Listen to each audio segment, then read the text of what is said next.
Robolin é professor associado de pregação e ministério, diretor dos programas de pós-graduação em Bíblia e decano da Escola de Educação à Distância e Educação Geral na Kentucky Christian University. Ele já serviu congregações no Arkansas, Texas e West Virginia, e atualmente é o ministro sênior da Beach State Christian Church em Ashland, Kentucky. Suas publicações foram apresentadas em veículos como Christianity Today, Homiletic, International Journal of Homiletics, Lexham Bible Dictionary, Preaching, Restoration Quarterly, Standard Lesson Commentary, Stone Campbell Journal e o Abash Center Journal on Teaching. Você pode seguir Rob no Twitter e Instagram @robolin, ou ler o seu blog em http://robolin.blogspot.com. A tecnologia sempre fez parte da minha vida. Ela me cerca e facilita grande parte do meu dia a dia. Enquanto escrevo isso, estou usando um tablet da Microsoft com um pendrive inserido. Estou trabalhando com artigos que baixei da internet e imprimi na copiadora do meu escritório.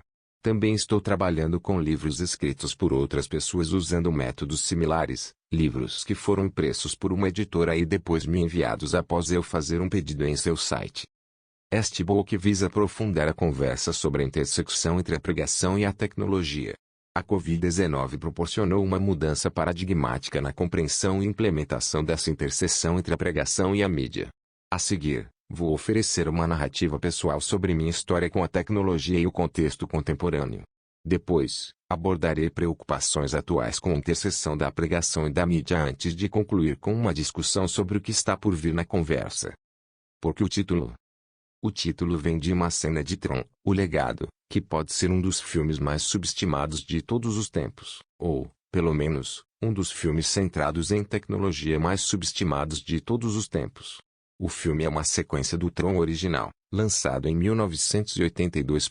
No filme original, um programador de computador chamado Kevin Flynn, G. Bridges, é sequestrado pela CPU Controle Mestre, que ele desenvolveu e transportado para a Grid, onde é forçado a competir em um jogo de vídeo letal.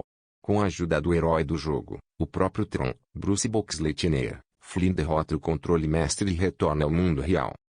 No entanto, como aprendemos na montagem de fundo de abertura de Tron, O Legado, Flynn ficou obcecado com a Grid, pensando nela como uma fronteira digital para remodelar a condição humana. 13 Em 1985, enquanto realizava mais experimentos, Flynn é novamente transportado para a Grid, mas desta vez ele não consegue retornar ao mundo real. Desta vez, 25 anos depois, seu filho, Sam, Garrett Hedlund, viaja acidentalmente para a Grid e começa a procurar por seu pai. Após uma batalha em que é protegida de Flynn, Quorra, Olivia Wilde, fica ferida, Flynn revela a Sam porque nunca conseguiu voltar para casa. Primeiro, houve a evolução das ISOs, algo como algoritmos biológicos que permitem que engenheiros testem designs de máquinas em um ambiente virtual para ver como eles se comportam sem precisar construir protótipos no mundo real. 4. Flynn achava que essas ISOs poderiam ser a chave para revolucionar quase todas as ideias humanas, o que ele se refere como jazz digital. No entanto, em segundo lugar, e o que realmente manteve Flynn longe por tanto tempo, houve o tecnicídio das ISOs por CLU, o programa companheiro que Flynn desenvolveu para ajudá-lo a administrar a Grid. CLU, infelizmente, viu imperfeição no plano de Flynn e procurou erradicar a anomalia no sistema, as ISOs. Quorra foi a única que sobreviveu, levando Flynn ao exílio, onde meditou sobre o que fazer em seguida. As implicações de Tron e, especificamente, Tron, o legado na tecnologia 5 e na filosofia 6 foram discutidas em outros lugares e não serão exploradas mais aqui. Minha intenção ao adotar essa frase de Flynn, além de seu som cativante, é que o mundo da comunicação em geral, e a pregação especificamente, está experimentando algo como uma revolução isolinear. Claro, a revolução técnica vem ocorrendo no mundo da comunicação em geral há algum tempo. No entanto, com a chegada da pandemia de Covid-19, a revolução tecnológica na pregação se estendeu até mesmo aos redutos eclesiais mais remotos. Assim como o jazz frequentemente é uma canção tocada através da improvisação, jazz digital é entendido como experimentação comunicativa e tecnológica. Minha história com a fronteira digital. Como mencionei acima, a tecnologia sempre fez parte da minha vida. Minha mãe tomou medicação para aliviar a dor do parto e uma caneta foi usada para reconhecer minha certidão de nascimento. Costumamos pensar apenas em aplicativos eletrônicos como tecnologia. No entanto, a tecnologia foi usada para construir as pirâmides do Egito, as estradas que conectavam o Império Romano e a Grande Muralha da China. A tecnologia foi usada para escrever o manuscrito original, agora perdido, que se tornaria conhecido como Evangelho de Marcos. A tecnologia foi usada para pintar as paredes e o teto da Capela Sistina. E a tecnologia foi usada para gravar, publicar e transmitir o enorme sucesso Separate Ways do Journey, e então inserir a música em uma cena inicial de Tron, o Legado. Usei um gravador de fita para gravar alguns dos meus primeiros sermões e aprendi a digitar em um terminal de desktop Macintosh em um laptop que parecia literalmente uma maleta. Quando meu pai comprou nosso primeiro computador pessoal para casa, me dediquei ao processamento de texto e à conversa online como se estivesse falando ou respirando. Eu aprendi a navegar na web e me adaptar entre plataformas. Também descobri que era razoavelmente competente em manipular várias aplicações de áudio e vídeo da tecnologia. No entanto, eu era apenas um usuário, e não do tipo bom pelo qual Tron luta. Foi só quando descobri as redes sociais que encontrei um motivo, um propósito, para usar a tecnologia para algo mais do que fins perfunctórios. Eu era muito parecido com Son Flynn, o filho de Kevin Flynn. Quando ele é forçado a competir na grade em Tron, o Legado, eu sabia sobre como usar a tecnologia, no entanto, eu não entendia a natureza orgânica da tecnologia. Eu só via a tecnologia como uma ferramenta para realizar uma tarefa. No entanto, com as redes sociais, meus olhos se abriram para como a tecnologia poderia ser usada para conectar indivíduos e desenvolver uma verdadeira aldeia global. Ao interagir com as redes sociais, eu abracei minha cidadania digital e aceitei que eu era um nativo digital, alguém que usa a tecnologia fluentemente e opera com um senso de responsabilidade e administração. Palavras do meu primeiro artigo sobre redes sociais. 7 Embora eu tenha pulado MySpace e realmente só usei o Facebook para me conectar com velhos amigos e jogar Farmville com membros da igreja, foi quando eu entrei no Twitter que realmente vi possibilidades. Eu encontrei pessoas para seguir das quais eu poderia aprender e as pessoas me encontraram para que pudessem aprender comigo. Eu rapidamente aderi ao conceito de generosidade de Michael Yatoito e compartilhei o máximo que pude, o mais frequentemente que pude, embora levaria alguns anos antes de eu ler o livro. Querendo encontrar minha área acadêmica enquanto trabalhava no meu doutorado, eu mergulhei no estudo de mídia e tecnologia e suas aplicações para a pregação. Aquele primeiro artigo se centrava na ideia de que as redes sociais, toda a mídia, na verdade, são relacionais. Eu expliquei os 3 níveis de cidadania digital número Digcity, e explorei 3 ideias centrais para o uso saudável das redes sociais, que as redes sociais são relacionais, influentes e generosas. A partir daí, desenvolvi uma lista de fazer e não fazer para usar redes sociais na pregação. 9.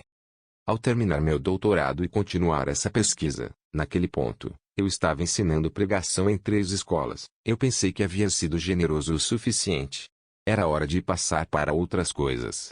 Então, alguém que tinha lido meus artigos anteriores e encontrado meu perfil de ensino online me convidou para contribuir com peças sobre o uso da tecnologia na sala de aula para um novo blog profissional gerenciado por uma parceria com Fortress Press. No ano seguinte, publiquei peças sobre o uso de várias mídias para ensinar o Antigo Testamento e construir comunhão por meio da diversidade. 10 Usando o Twitter para rastrear presença em cursos online. 11 Usando tecnologia educacional para aprimorar o treinamento ministerial. 12.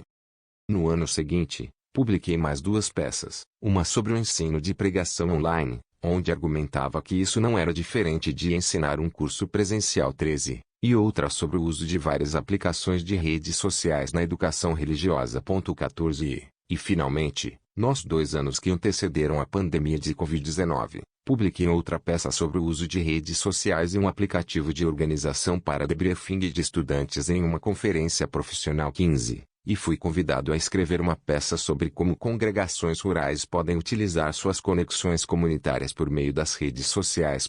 16 Em tudo isso, construir relacionamentos, tentei influenciar outros para o uso de mídia e tecnologia, e, o mais importante, busquei ser generoso. Pregando para uma sala, menos, vazia. Então, março de 2020 nos atingiu de frente, à medida que o vírus da Covid-19 começou a devastar o planeta. Eu havia participado de uma conferência denominacional de pregação onde estávamos cumprimentando com cotoveladas, mas ainda sorrindo uns para os outros com rostos descobertos. No entanto, poucos dias após retornar da conferência, ficou evidente que não haveria muito para sorrir. O governador de Kentucky, onde eu moro, fez uma declaração de que algumas mudanças estariam por vir, na esperança de proteger os habitantes de Kentucky do vírus. As casas de culto ainda teriam liberdade para adorar abertamente por mais uma semana e depois seriam obrigadas a fechar suas portas por um futuro previsível, como precaução para interromper a propagação de um vírus que parecia se espalhar rapidamente em espaços lotados. A frequência da minha congregação naquele domingo foi a mais baixa que já tivemos, exceto por um domingo em que cancelamos devido a uma tempestade de neve inesperada. Nossa liderança concordou unanimemente com minha recomendação de fechar, como o governador havia determinado, devido a uma população em grande parte vulnerável. Esperávamos que fosse apenas por algumas semanas, mas reconhecíamos que poderia ser por mais tempo. A questão do que fazer foi colocada diante de mim. Até este ponto, com base em nossa presença digital, alguém poderia ter ficado um pouco surpreso a saber que minha congregação era principalmente uma congregação mais velha, com um estilo de culto mais tradicional. Temos um site WordPress, bxstreetchurch.org, e uma página no Facebook @bxstreetchurch. Já usamos o Instagram no passado, quando tínhamos um grupo de jovens mais ativo. Nossa presença tinha sido principalmente informativa, como postar um vídeo gravado do sermão daquele domingo ou postar fotos das refeições de comunhão. Era uma maneira de deixar as pessoas saberem quem éramos e do que se tratava, mas era principalmente um lembrete de que ainda estávamos abertos. Pouco eu sabia que já havíamos lançado alguns dos fundamentos necessários para o ministério em tempos difíceis e estranhos. Agora, eu estava pregando há quase 20 anos quando me coloquei na frente da câmera naquele primeiro domingo.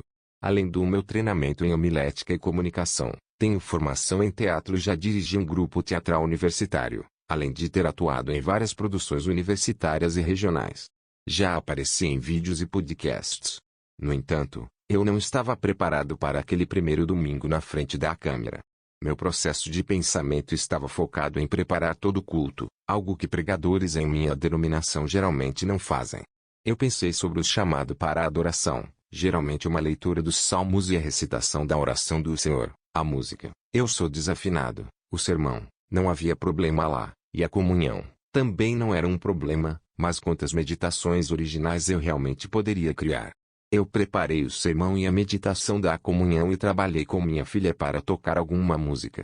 No entanto, eu não tinha me preparado para pregar para a sala vazia. No que pode ser o ensaio mais oportuno sobre a pregação, Alice Mackenzie, professora alemã de pregação e culto na Escola de Teologia Perkins, observou em um post de blog de março de 2020 que todos estão em casa. Não porque ninguém tem interesse em estar presente no culto, mas porque estão praticando o distanciamento social para prevenir a propagação da Covid-19. 17 Mackenzie observou ainda que a tarefa do pregador havia mudado, não tanto no que os pregadores são chamados a fazer, pregar de maneira envolvente e apaixonada, mas em qual contexto isso deve ser feito para fileiras de assentos vazios. Acho que esse foi o erro que eu e muitos outros cometemos. A pregação ainda precisava declarar a palavra cheia de esperança do Evangelho, no entanto, precisava evoluir comunicativamente para seu novo ambiente. Embora alguns se tornaram especialistas em pregação no mundo conectado, pregando online para várias congregações, ninguém estava apenas pregando em um santuário vazio ou apenas pregando para uma audiência virtual. Aqui é um dos dois lembretes de Mackenzie em seu ensaio profético entraram em jogo, à medida que muitos ministros, como eu, contemplavam pregar na frente de uma câmera pela primeira vez. Primeiro, mesmo em um santuário vazio, ou escritório em casa, o santuário nunca está vazio. 19 Podemos ser a única pessoa presente na sala, mas a comunhão dos santos ainda está conosco. Como os escritores de Hebreus nos lembram, portanto, uma vez que estamos cercados por uma tão grande nuvem de testemunhas, vamos também deixar de lado todo o peso e o pecado que se apega tão firmemente, e vamos correr com perseverança a corrida que nos é proposta, olhando para Jesus, o pioneiro e consumador de nossa fé, que, em troca da alegria que lhe foi proposta, suportou a cruz, desprezando sua vergonha, e se sentou à direita do trono de Deus. 12:1-2. E, em segundo lugar, a pregação é profundamente dialógica. A pregação precisaria ser mais imaginativa, mais criativa, mas não apenas pelo bem da imaginação e criatividade. Relações pastorais são o que fortalecem uma boa pregação, o que Fred Craddock chama de imaginação empática. Aqui, as palavras de Paulo aos cristãos de Tessalônica podem nos ajudar. Vocês mesmos sabem, irmãos e irmãs, que nossa ida até vocês não foi em vão, mas mesmo tendo sofrido e sido tratados com vergonha em Filipos, como vocês sabem, tivemos coragem em nosso Deus para declarar a vocês o Evangelho de Deus, apesar de grande oposição. Pois o nosso apelo não brota de engano ou motivações impuras ou trapaças, mas assim como fomos aprovados por Deus para sermos confiáveis com a mensagem do Evangelho, assim também falamos, não para agradar aos mortais, mas para agradar a Deus, que prova nossos corações. Como vocês sabem e como Deus é nossa testemunha, nunca viemos com palavras de lisonja ou com um pretexto para a ganância, nem buscamos elogios de mortais, quer de vocês ou de outros, embora pudéssemos ter feito exigências como apóstolos de Cristo. Mas fomos gentis entre vocês, como uma enfermeira que cuida ternamente de seus próprios filhos. Cuidamos tão profundamente de vocês que estamos determinados a compartilhar com vocês não apenas o Evangelho de Deus, mas também a nós mesmos, porque vocês se tornaram muito queridos para nós. 1 Tessalonicenses 2:1-8. É um lembrete de que os pregadores lideram pelo exemplo, algo em que Mackenzie se concentrou em seu ensaio subsequente. Nele, ele encoraja os pregadores a pregar o que você pratica, dizendo que se acreditamos e vivemos na presença de Deus, é isso que devemos pregar. 23. O que temos a perder? Se a igreja pretende aprender alguma lição valiosa para o futuro a partir da pandemia de Covid-19, esta deve estar no topo da lista. A tecnologia, em todas as suas formas, está aqui para ficar, e é hora de a igreja aprender a usar bem o que está disponível para enfrentar os desafios atuais. No entanto, como é um tema na ficção científica, devemos ter cuidado para não adotar qualquer forma de tecnologia de forma crítica. Simplesmente adotar qualquer forma de tecnologia porque está disponível pode ser prejudicial para o ministério de uma congregação, assim como adotar uma forma de tecnologia sem saber por que a tecnologia está sendo adotada. Um exemplo seria a congregação rural que gasta fundos limitados em um projetor e tela simplesmente porque o pregador quer exibir slides ou imagens com seu sermão. Esses fundos podem ser necessários para algo significativo no futuro. Além disso, muitas congregações, uma vez que adotam formas de tecnologia, tornarão o uso da tecnologia um requisito para futuros empregos, a fim de justificar o investimento. Podemos quantificar o que é perdido e ganho ao pregar através da interseção da tecnologia, especialmente na era da Covid-19? Qual deve ser a conversa antes de explorar que formas de tecnologia devem ser implementadas? Aqui, o trabalho de Luke Poeri, o decano da capela e professor de homilética da Duke Divinity School, é útil. Em um ensaio, Poeri esboça uma série de perdas que devem ser consideradas ao discernir como e por que a tecnologia será integrada a um ministério de pregação e culto. 24 Poeri começa com as preocupações, o que é perdido ao usar a tecnologia na pregação. Primeiro, há a perda da pregação encarnacional. Embora a pregação exija uma mensagem impregnada e conectada ao Evangelho vivificante de Jesus Cristo, ela também exige um corpo para dar voz e movimento a essa mensagem. Como Paulo escreve em sua carta aos Romanos. Mas como podem invocar aquele em quem não creram? E como podem crer naquele de quem nunca ouviram falar? E como podem ouvir sem alguém que proclame a ele? E como podem proclamá-lo se não forem enviados? Como está escrito, quão belos são os pés daqueles que trazem boas novas. Mas nem todos obedeceram às boas novas, pois Isaías diz, Senhor, quem acreditou em nossa mensagem? Portanto, a fé vem daquilo que é ouvido, e o que é ouvido vem por meio da palavra de Cristo. Romanos 10:14-17. Entre outros, Jana Sheders observou que há uma natureza performativa inerente ao ato de pregar, o que ela chama de homilética vibrante. 25 Aqui, performance e persuasão se misturam em palavra e ação, à medida que o pregador incorpora sua mensagem. Isso nos leva, então, à segunda perda de Poeri, a perda da humanidade. A pregação, o ato de comunicar religiosamente, não é tudo o que um ministro faz.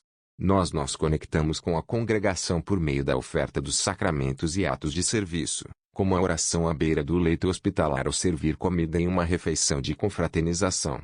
Podemos ser amigos de membros no Facebook ou segui-los no Instagram. No entanto, isso significa realmente que estamos conectados a eles? O ministério requer um toque humano, uma presença incorporada. Novamente, Paulo fala sobre a importância de nossa humanidade no ministério. Lembram-se do nosso trabalho árduo e fadiga, irmãos e irmãs, trabalhamos noite e dia, para não sobrecarregar nenhum de vocês enquanto proclamávamos a vocês o Evangelho de Deus. Vocês são testemunhas, e Deus também, de como foi puro, reto e irrepreensível nosso comportamento em relação a vocês, os crentes. Como vocês sabem, tratamos cada um de vocês como um pai trata seus filhos, instando e encorajando vocês e pedindo que vivam uma vida digna de Deus, que os chama para o seu próprio reino e glória. 1 Tessalonicenses 2:9-12. Isso fala de intimidade e relacionamento, componentes vitais para a prova de patos da retórica que fala do estado emocional da audiência. 26 Ao apelar para a nossa humanidade, fazemos a reivindicação do evangelho emocionalmente atraente porque nosso ministério é mais do que as palavras que dizemos. 27 A vida que vivemos entre nosso povo. Isso se relaciona com a terceira perda de Poeri, a perda do sentido de comunidade. A preocupação aqui não é necessariamente o sentido de desencarnação que ocorre quando a palavra é recebida através de um link de vídeo ou história do Instagram. Essas preocupações estão relacionadas à perda da pregação encarnacional e de nossa humanidade. A preocupação aqui se inclina mais para a congregação, aqueles que ouvem o sermão. Uma grande preocupação com o surgimento da tecnologia sempre foi a desconexão que a humanidade experimenta, o que é demonstrado claramente no filme da Disney, Pixar WALL-E. Ambientado centenas de anos no futuro, os últimos da humanidade passam o dia todo flutuando em camas voadoras, comendo e conversando uns com os outros em telas. Em vários momentos nos minutos iniciais, você vê pessoas sentadas lado a lado conversando umas com as outras em uma tela. 28 Em correlação, o membro que está em casa assistindo ao culto em sua tela realmente pode fazer parte da congregação? Paulo também fala sobre essa preocupação em sua primeira carta aos Coríntios. Pois, assim como o corpo é um e tem muitos membros, e todos os membros do corpo, embora muitos, são um corpo, assim também é em Cristo. Pois, pelo um único Espírito, fomos todos batizados em um corpo, judeus ou gregos, escravos ou livres, e a todos foi dado beber de um Espírito. 1 Coríntios 12:12-13. Elevando a palavra sabedoria divina. A pregação, portanto, deve abraçar as 4 etapas curriculares da formação, conforme delineado por Nimseu e Lloyd: receber, cultivar a abertura espiritual, lembrar, ensinar que leva a uma consciência mais profunda da presença de Deus, responder, envolver-se em serviço, e relacionar, envolver-se na comunidade. O desafio é como realizar isso por meio de mídia e tecnologia. Ian Panzer fala sobre o discipulado através desta cultura de conexão híbrida. 32 Tradicionalmente, e uso esse termo um tanto livremente, considerávamos o ministério como sendo offline, por meio de oportunidades e experiências presenciais, ou online, por meio de serviços de transmissão ao vivo. No entanto, a pandemia de Covid-19 nos obrigou a abraçar a hibridização e combater a colapsagem do contexto. 33 Através da pregação em espaços híbridos, a Igreja não apenas continua seu trabalho de discipulado, mas também convida as culturas circundantes para um diálogo missionário. Traçando um curso embora haja um efeito cascata para essas perdas, nem tudo é má notícia para a conversa sobre pregação e tecnologia. Poeri também oferece 4 ganhos que devem ser discernidos em relação à pregação e tecnologia. 34 Em primeiro lugar, há o ganho do conhecimento cultural. A pregação, verdadeiramente persuasiva e orientada para o Evangelho, é contextual. O exercício clássico da ponte do sermão é um lembrete constante disso. Os pregadores começam no aqui e agora, discernindo o que Lori chama de coceira problemática que está sendo sentida pela congregação. 35 Passamos ao então e lá, explorando o mundo bíblico em busca do que Lori chama de arranhão solucional. 36 Então desenvolvemos o sermão a partir do que o descobrimos, elaborando uma exploração para compartilhar com a congregação. No entanto, o sermão deve se conectar com aqueles que estão ouvindo, e abrindo seus corações e mentes, para o sermão. Como Tillich advertiu, os pregadores devem ter cuidado para não levantar obstáculos além do que o texto oferece, pois a verdadeira comunicação do Evangelho significa possibilitar uma decisão definitiva a favor ou contra ele. 37. Nossa familiaridade com o conhecimento cultural, o que também é conhecido como inteligência cultural, pode levantar um obstáculo. No entanto, isso vai muito além de fazer referências culturalmente apropriadas. Isso entende a cultura como a maneira como um grupo vive, pensa e se comporta no mundo ao seu redor. 38. O envolvimento com a tecnologia revela um desejo de aprender com a cultura, de saber o que está acontecendo no mundo, o que aumenta a nossa capacidade de proclamar o Evangelho. Primeiro, os envolvidos na pregação devem desenvolver uma competência adequada em inteligência cultural. A inteligência cultural é a capacidade de lidar efetivamente com pessoas de diferentes origens culturais e entendimentos. Através desse processo de desenvolvimento da nossa inteligência cultural, nós tornamos o que Matthew Deakin chama de pontes entre culturas, levando a ideia principal do texto para as profundezas do coração e da mente dos ouvintes, buscando um máximo engajamento cultural e relevância sermônica. Segundo, devemos reconhecer a diversidade de estilos de aprendizado e preferências entre os membros da congregação. A pregação não deve se limitar a uma mera transferência de informações, mas deve envolver a congregação em uma experiência transformadora de aprendizado. Isso envolve despertar memórias, evocar emoções e incentivar a ação. Como diretores espirituais, os pregadores guiam a jornada de discipulado da congregação, ajudando-os a incorporar os ensinamentos de Cristo em suas vidas diárias. A adoção da tecnologia nos permite criar experiências de pregação multissensoriais, incorporando elementos visuais, imersivos e interativos para melhorar o aprendizado e o engajamento. Terceiro, a tecnologia serve como uma ferramenta poderosa para espalhar a mensagem do Evangelho além das limitações físicas da igreja. O uso de várias tecnologias, desde Bíblias impressas até transmissões ao vivo de cultos, amplifica nossa capacidade de comunicar a mensagem para um público mais amplo. A mídia, como sugere Marshall McLuhan, molda e influencia a comunicação humana, e a adoção da tecnologia de mídia nos permite alcançar as pessoas onde elas estão, expandindo o alcance do Evangelho. Em conclusão, a interseção entre pregação e tecnologia apresenta desafios e oportunidades. O desenvolvimento da inteligência cultural, a adaptação aos diferentes estilos de aprendizado e o uso inteligente da tecnologia para a comunicação do Evangelho são considerações essenciais para os pregadores na era digital. Ao adotar a tecnologia de maneira ponderada e criativa, podemos aprimorar a eficácia da pregação, alcançar um público mais amplo e cultivar o crescimento espiritual de nossa congregação. Segundo, há o benefício de atender aos estilos de aprendizagem. Sim, os ouvintes devem aprender com nossos sermões. Isso vai muito além de aprender a ordem dos reis israelitas ou a ordem das jornadas missionárias de Paulo. Além disso, vai além de aprender as posições doutrinárias sobre salvação, inspiração ou a natureza do Espírito Santo. Se a aprendizagem é melhor compreendida como o processo de usar uma interpretação prévia para construir uma nova ou revisada interpretação do significado da própria experiência a fim de orientar a ação futura, então devemos conceituar a pregação como algo mais do que uma atividade de transferência de dados. Deve haver um componente de aprender a fazer em nossa pregação. Como observa Jeffrey Arthurs, uma das funções mais cruciais que a pregação realiza é o despertar da memória.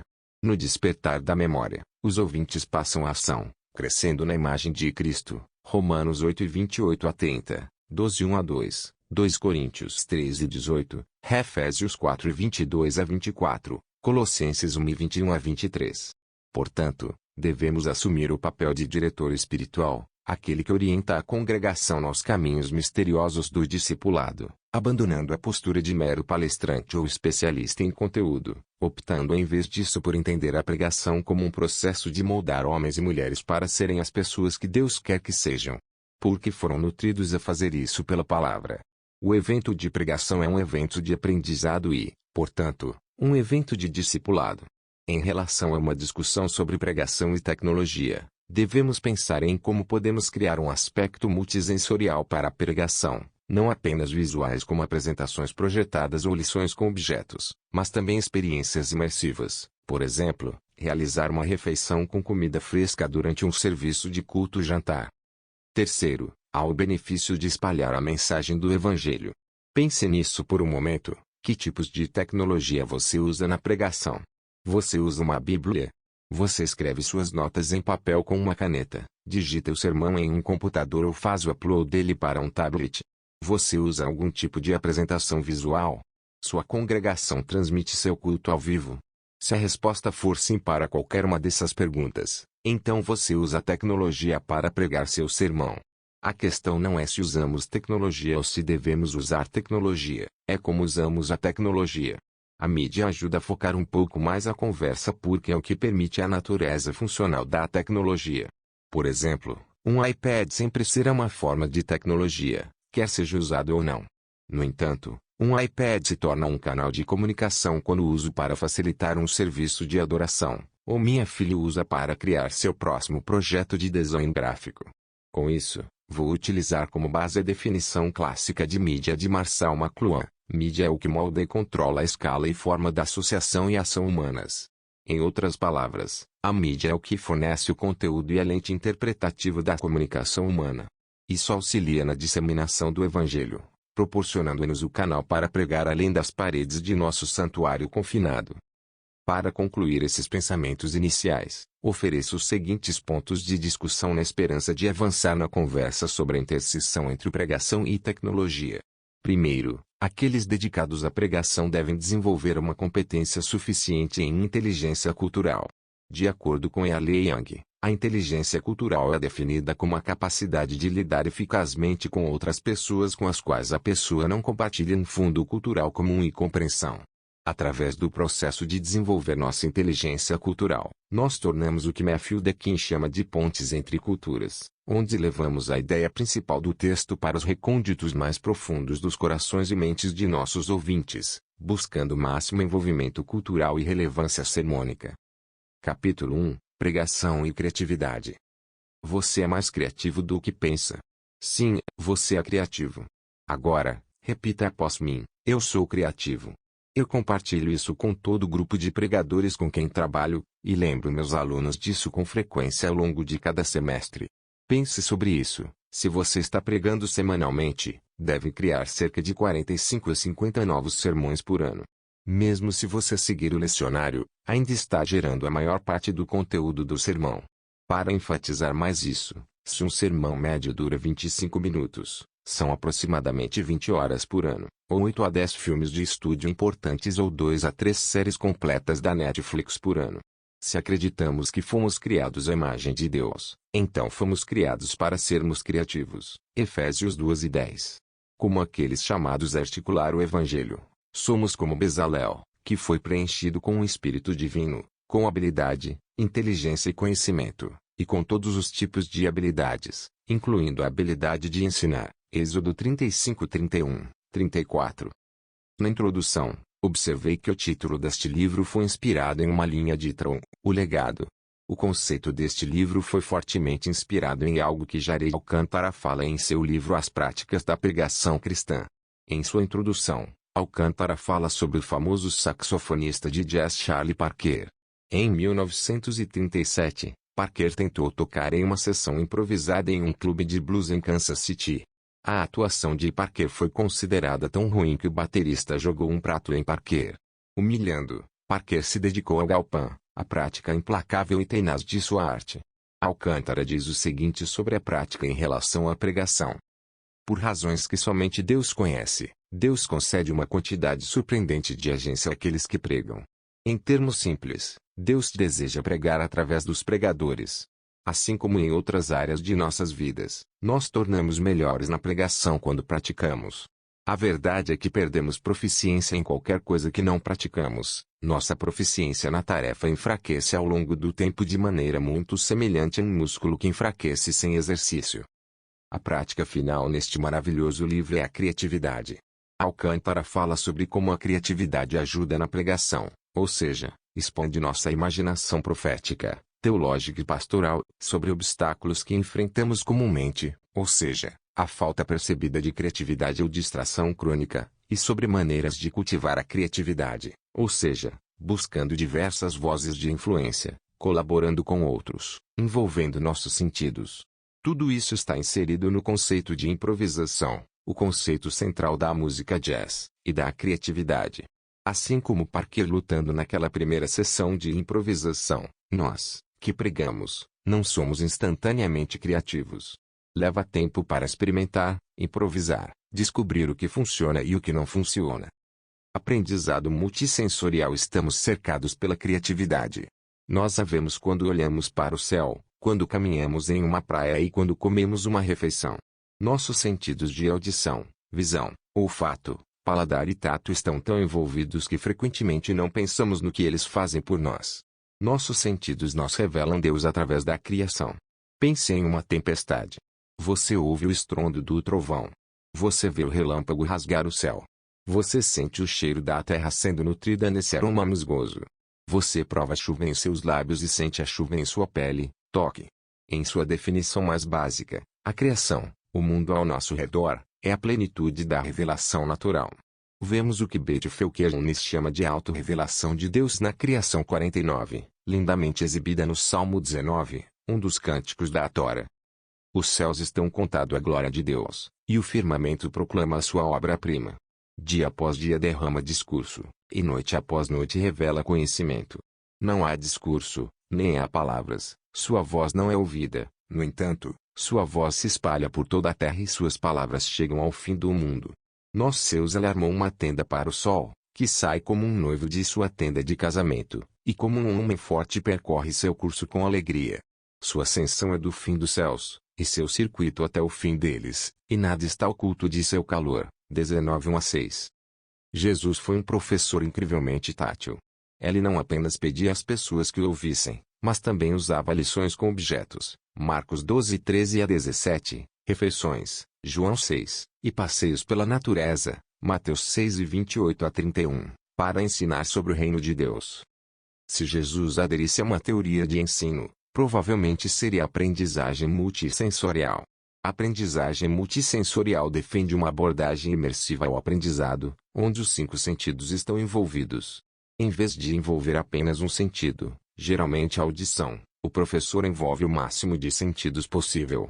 Alguns de nós envolvem a visão usando telas e talvez outra forma de aprendizado chamada aprendizado sinestésico, convidando aqueles que o ouvem a fazer anotações. O desafio é como envolver todos os sentidos de forma orgânica e holística, ao mesmo tempo em que os convida a um aprendizado ativo, discipulado progressivo. Estamos tentando fazer o máximo de conexões possível. Por exemplo, convidei um amigo meu para pregar um sermão multissensorial na capela como parte de um workshop de pregação. Ele pregou sobre a comunhão. Ele trouxe pão recém-assado que você podia ouvir estalar quando ele o rasgou em pedaços. Ele despejou o suco de uva em um copo e bebeu. E enquanto os alunos pegavam seus pacotes de autoatendimento no caminho para sair, ele os convidou a amarrar um fio vermelho ao redor dos dedos como um lembrete tanto de Cristo que morreu por nós quanto de como esse sacramento nos une a todos. É o que Rick Blackwell chama de pregar para a pessoa inteira, o que envolve os ouvintes em um aprendizado ativo, em vez de um aprendizado passivo, que na verdade não é aprendizado de todo. Quando isso acontece, os ouvintes se tornam participantes na pregação e no processo de aprendizado, assumindo assim a responsabilidade por seu discipulado. Desenvolvendo um espírito criativo, no entanto, devemos fazer uma pausa aqui por um momento e considerar o que estamos fazendo. Tom Long oferece essa advertência útil sobre a criatividade. Criativo, no entanto, é uma palavra que os pregadores devem usar com cuidado. Na pregação, a criatividade tem pouco a ver com inventividade e tudo a ver com fidelidade ao que o Espírito cria através do texto. Se o pregador não ler o texto diligentemente antes de escrever e ouvir o texto atentamente antes de falar, a criatividade se torna mais esperteza e a harmonia valorizada entre o texto e o sermão é reduzida a um solo fino e discordante. É uma coisa encontrar um talento único sobre o qual construir uma vida, é outra coisa construir uma vida como uma obra de arte, escreve Erwin McManus. Esse processo leva uma vida inteira. Como vimos na história sobre Charlie Parker, desenvolver um espírito criativo leva tempo e deve ser orgânico. Ficando criativo. Eu amo arte. Sou um péssimo pintor. Minha esposa, que é uma artista maravilhosa e já vendeu várias obras, passou por uma fase em que achava que aulas de arte para casais seria uma boa ideia. Havia 2 ou 3 estúdios de arte temporários em nossa região que ofereciam aulas de arte para casais. A ideia era trazer uma garrafa de vinho, uma garrafa de refrigerante, como eu fiz, e alguns lanches para compartilhar com o parceiro e pintar juntos. Em algumas aulas, o casal pintaria sua própria versão da mesma imagem. Por exemplo, Em uma pintura que fizemos juntos, a cena era um pequeno barco navegando em direção a uma ilha. A pintura da minha esposa tem textura e contornos, sombreado e detalhes. A minha parece algumas formas geométricas coloridas. Em outras aulas, o casal pintaria um quadro lado a lado, onde cada pessoa do casal pintaria metade da imagem. Pintamos a ponte New River Gorge, perto de Fayetteville, West Virginia. Novamente, a pintura da minha esposa parece o que o deveria, e a minha parece um desenho animado ruim. Se você visitar nossa casa, verá arte por toda parte, a arte da minha esposa. Todas as pinturas que fizemos juntos estão escondidas. Elas penduram nas paredes da escadaria que leva ao porão, onde nossa filha, que também é uma artista fenomenal, tem seu estúdio de arte. Eu as vejo sempre que levo a roupa para baixo ou aviso minha filha que o jantar está pronto. Bem, a maioria delas pendura no nosso porão. Uma está pendurada no meu escritório. Eu realmente tenho orgulho dessa pintura. Agora, não me entenda mal, ainda parece um desenho animado exagerado de um casal na Times Square. No entanto, por mais ruim que seja, eu gostei de pintar essa imagem. Tenho um orgulho especial dos detalhes da chuva e do vento. Eu não a penduro no meu escritório porque estou necessariamente orgulhoso dela ou acho que deveria estar pendurada no Met. Longe disso. Eu a penduro no meu escritório porque me lembra como a criatividade se parece, um experimento divertido. Minha forma preferida de arte é falar. Assim, meu santuário é o teatro. E embora eu geralmente goste de teatro musical, sou mais atraído pelo teatro dramático. Já atuei em produções regionais de To Kill a Mockingbird, Beauty and the Beast, 1984 e Neucis que tive a oportunidade de fazer com meus filhos, além de ter ajudado a produzir algumas outras peças. Gosto da arte de desenvolver o personagem, aprender as falas e trabalhar com meus colegas atores.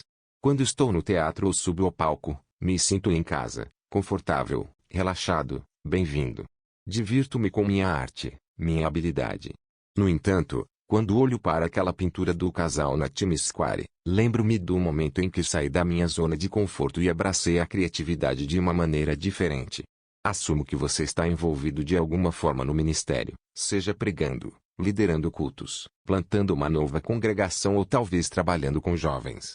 Imagino que você esteja olhando para os últimos anos, ou talvez olhando para os próximos anos, e se perguntando o que fazer em seguida.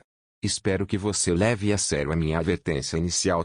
Você é criativo, e mais criativo do que pensa. Convido você a abraçar a criatividade como um experimento divertido ao longo dos próximos 6 capítulos. Grande parte do que ofereço, aprendi ao longo do caminho. Ainda estou aprendendo. Bem-vindo à sessão de improvisação. Vamos ficar criativos.